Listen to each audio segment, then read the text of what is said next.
New ইয়র্কে প্রধান উপদেষ্টার সঙ্গে বৈঠক করবেন পাকিস্তানের প্রধানমন্ত্রী। অন্তর্বর্তী সরকারের প্রধান উপদেষ্টা ডক্টর মোহাম্মদ ইউনূস জাতিসংঘের সাধারণ পরিষদের অধিবেশনে যোগ দিতে 22 সেপ্টেম্বর নিউ ইয়র্ক যাচ্ছেন।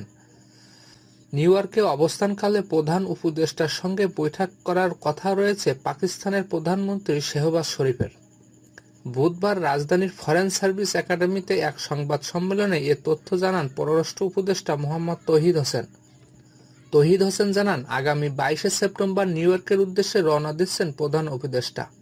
আগামী 26 সেপ্টেম্বর তিনি অধিবেশনে বক্তব্য রাখবেন। অধিবেশনে যোগদানকালে পাকিস্তানের প্রধানমন্ত্রী, ফিনল্যান্ডের প্রেসিডেন্ট, নেদারল্যান্ডসের প্রধানমন্ত্রী, জাতিসংঘ মহাসচিব,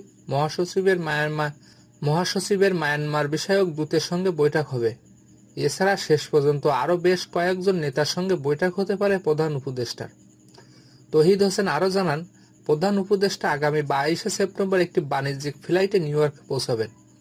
26 সেপ্টেম্বর প্রধান উপদেষ্টা জাতিসংঘ সাধারণ পরিষদের সাধারণ আলোচনা পর্বে বক্তব্য রাখবেন। তিনি তার বক্তব্যে জুলাই গণ অভ্যুত্থানের ছাত্র জনতার আশা আকাঙ্ক্ষার প্রেক্ষিতে বিগত এক বছরে বাংলাদেশে ঘটে যাওয়া সংস্কার ও আগামী দিনে নির্বাচন অনুষ্ঠানের মাধ্যমে একটি সত্যিকারের গণতান্ত্রিক রাষ্ট্র ব্যবস্থা গড়ে তোলার দৃঢ় প্রত্যয় বিশ্ব দরবারে তুলে ধরবেন বলে আশা করা যাচ্ছে।